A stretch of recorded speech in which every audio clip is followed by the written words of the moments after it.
Hello, everyone, and welcome to European Voices podcast. I'm Vedrana Vujović from Bosnia and Herzegovina, and in upcoming episodes, I'll be your host. The idea of this podcast is to show the stories of young, successful activists in civil society and in politics who come from countries from the Western Balkans and the countries of the European Union.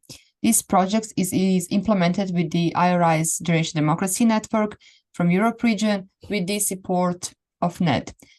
I'm happy to welcome our first guest for this project, Anna Zahariadou from Greece. Anna, welcome and thank you for being our guest. Hello, hello. Thank you for having me. It's a great opportunity and a great initiative, if I have to say something.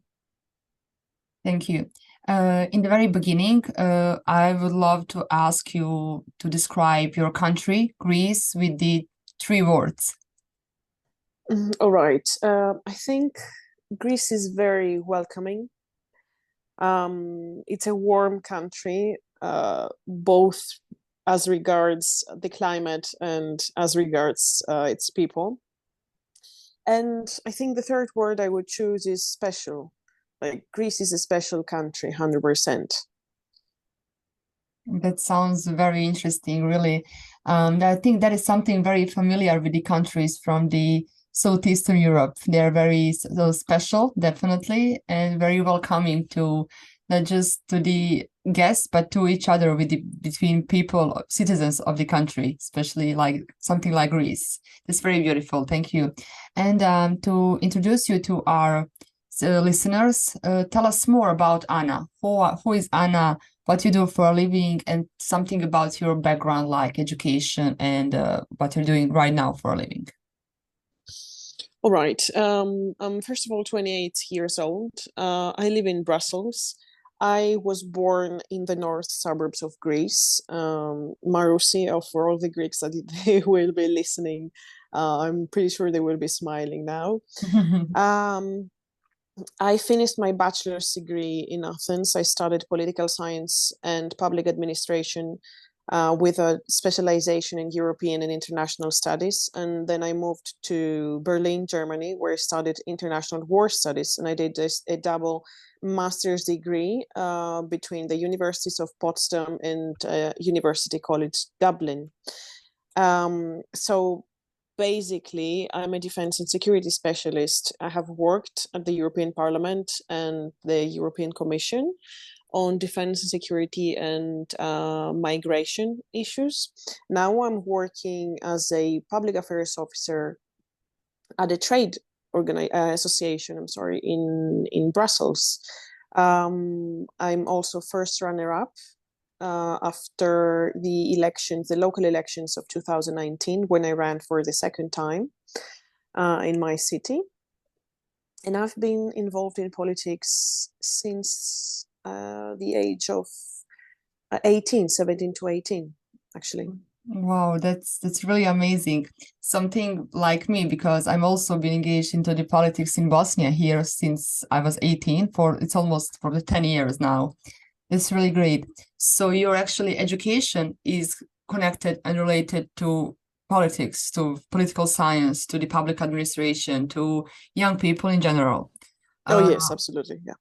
And that's really amazing because Greece is country from the EU, and I think EU can bring so much opportunities to young people to not just to travel, but also to expand the knowledge, education, to start something, for example, in Greece, and then to continue to work and study, for example, in Brussels or in Berlin and Dublin, like you. And I think that's very inspiring, especially because Generation Democracy is a global network, and there's really great young people from all around the globe, but especially from Europe region. And I'm so happy to have you here today. You told us that you are also engaged in politics, like not just from the NGO, but also in politics in your local community. We are also here, actually, the main reason why we are here is to talk about activism. Can you tell me why did you decide to get involved in politics? Because I know that you're educational background, but also is there like another reason to get engaged, involved in politics in Greece and then to continue in Brussels? Well, yeah, to be honest, as we say in Greece, I think politics is like a virus. They need to engage, they need to be part of a wider network, a wider alliance is there. And if it's there, like you cannot get rid of it. That's what I think. And that's how I always felt.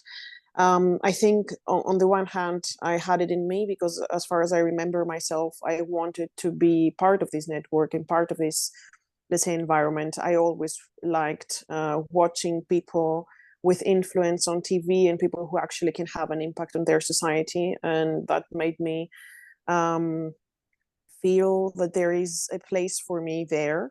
But what actually made me to make the step to join this whole environment is when I was around 2000, when I was 17, 18, there 2012. There was in Greece this big wave, this formation of the liberal center-right, let's say, space in Greek politics Mm-hmm. that did not exist back then. And there were a lot of developments when it comes to the formation of our government. Back then, we were, trying to cope and get through the financial crisis. And of course, the political situation was unsure. So there were a lot of new ideas, a lot of new, kind of ideological waves, and that made me want to be part of this, because every idea I would hear was like, yeah, this fits me, this suits me. And reading all the classical liberals in the university made me think that, yeah, this is absolutely my kind of thing, my space. And then I approached, actually got in contact with one of my mentors, a great female political figure in Greece. And I joined youth politics in Wow. university. And the next year, I ran for local elections for the first time in 2014 when I was 19 years old. That's really amazing, especially because you're that kind of passion for politics. I mean, I completely understand that when you get engaged in politics into that early age, actually on college especially, that it's completely different than being engaged in politics like after in early 30s, or when you have 30 or 40 years. I mean, it's really important for young people to be engaged in social life, in political life, in their local communities, in their countries. And I think it's very inspiring how actually your mentor and your that female like role models actually motivate you and give you opportunity to be engaged. And that's like, I found it very important to have that kind of persons in your life, especially in that, like in the age of 80 or 90. That's really great. Is there enough young people in politics, in decision-making process in Greece? Is there a space for them in general? I mean, based on your story, there were some kind of space. There was some kinds of space back in the days, but how about right now? Well, this is a very long discussion. It's kind of a complicated issue to be able for someone to be able to give like a uh, a single and a solid answer. So, on the one hand, Greece has been through a lot. We've been through quite turbulent times the past years, and this kind of changed, the whole notion of politics. And politics got completely disdained because of the financial crisis and all the Mhm. crises that followed, because the people's lifestyles changed. Yeah, And of course, in a financial crisis, they tend to deteriorate, and Greek people felt that.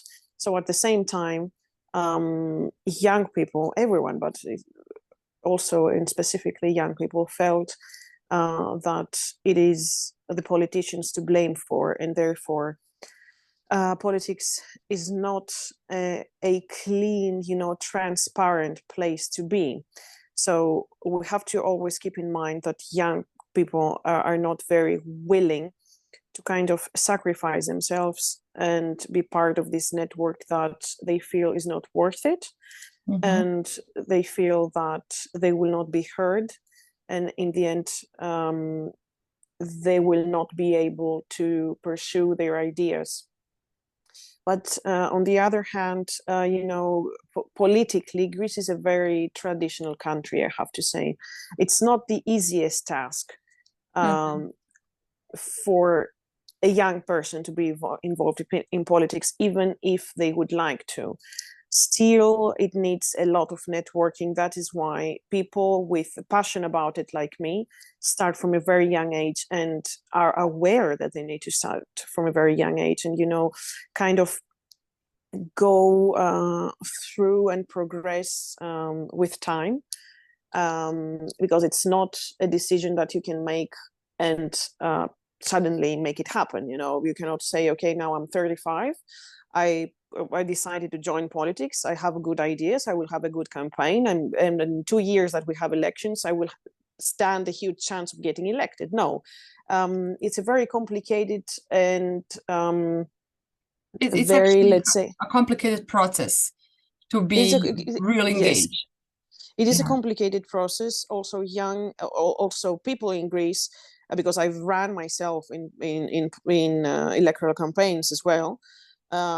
They don't seem to be very open to include young people in their, let's say, voting choices. They think that people should have more experience. On the other hand, if someone can have chances of getting elected, then they need to know a lot of people, and I'm talking about young people now. Yeah, if someone young wants to feel and actually have a chance of getting elected, they need to be quite, connected. They need to know a lot of people. And another factor that I will mention here is money. Yes, of course. And that you will know that from yourself, from your political campaigns and from your experience in politics. And because Greece is a very politically very traditional country, then it seems that older people have a priority in the political scene every time. So the situation, that's why I said it's a bit complicated. You cannot give a single answer to that. It's getting better, I have to say. And because our politicians have realized that and want to change the scene. Yeah, I can be familiar with that you said that you not just that part of tradition, because people in general in Bosnia, they were very traditional, but when it comes to politics, I can say that in Bosnia in general, in the Western Balkans, we are countries that have like young democracy, because we have the democratic political system for the past 30 years. But it's very interesting that kind of thinking about being young people in politics, especially when it comes to elections, to be elected young official.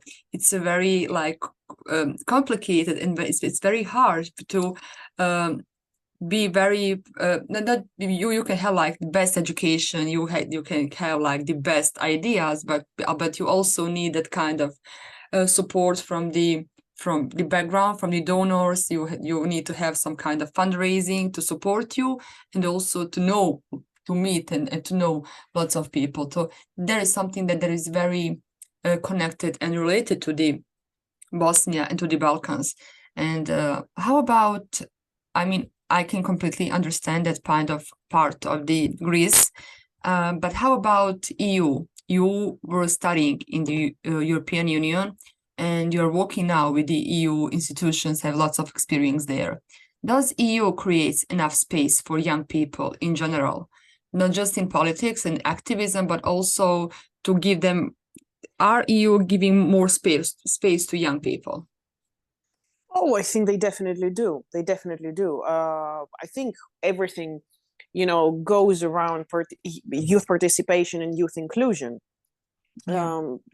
these years. And I absolutely see it, as you said, not only just in politics, but in every kind of organization, association, or institution um, I tend to encounter.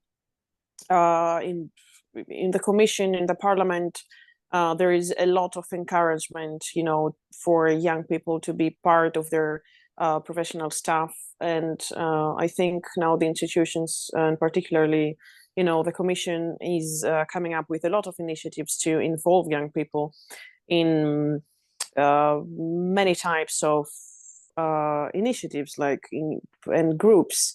But on the other hand, young people also need to want to be part of this. I think also, like, a lot of EU policies are not quite known, very widely in every single one of the EU member states yet. Mhm. So if you ask an average citizen in Greece, even in Germany, or in Belgium, if they are aware of what the institutions are proposing, I'm not sure that they are absolutely aware of them.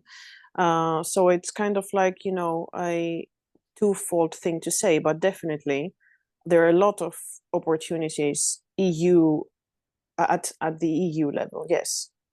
It sounds so powerful, actually. A few days ago, my country, Bosnia and Herzegovina, and they get the candidate status for the EU. Yes, and congratulations for that. Yeah, I saw it. Thank you. I think that it's very important to get that status of candidates, because it can be like encouraging to young people to get to have that opportunity in the future, in the upcoming years, and in the EU process, as a candidate, to have more space for not just being active or proactive, but also to have a lot of opportunities when it comes to business, to economy, to also to security. And I think that is beautiful, really beautiful, because it's really like motivation, like motivation to our listeners, to my friends, to my co-workers here, that they will be probably better if they didn't have so much space right now here in Bosnia. They can have, for example, in the EU institutions, and they can have their support in the upcoming years. Yeah, and this is indeed very powerful as a message, and really, really great for your country as well. I've been twice, and I love the people, and I honestly wish you all the best and great success for your journey towards the EU membership. Thank you so much. We are running out of time, but if you have some kind of final message to our listeners and to maybe your friends, comrades from the EU, from the Balkans, from Europe in general, for young people. Oh, I do. Probably never rest. Never quit your goals and your dreams. Try hard, fight hard, because that's what's needed in modern times, these times. And everything is possible. That's what I have to say. Thank you. That's really great. Everything is possible, and I think that there is something very have been interesting message for the past few days when it comes to the World Cup in football. Yeah, but you need to work hard. You need to believe in yourself, and you need to never quit with your dreams, quit anything. Thank you, Anna, so much. It was a pleasure having you as a guest. Thank you for having me. Indeed, thank you, Vedrana. Great initiative. Thanks everyone for listening. Thanks Generation Democracy, IRI.net for supporting this, and make sure to follow Generation Democracy on Instagram, Twitter, and subscribe to our new channel for more upcoming episodes. Thank you everyone.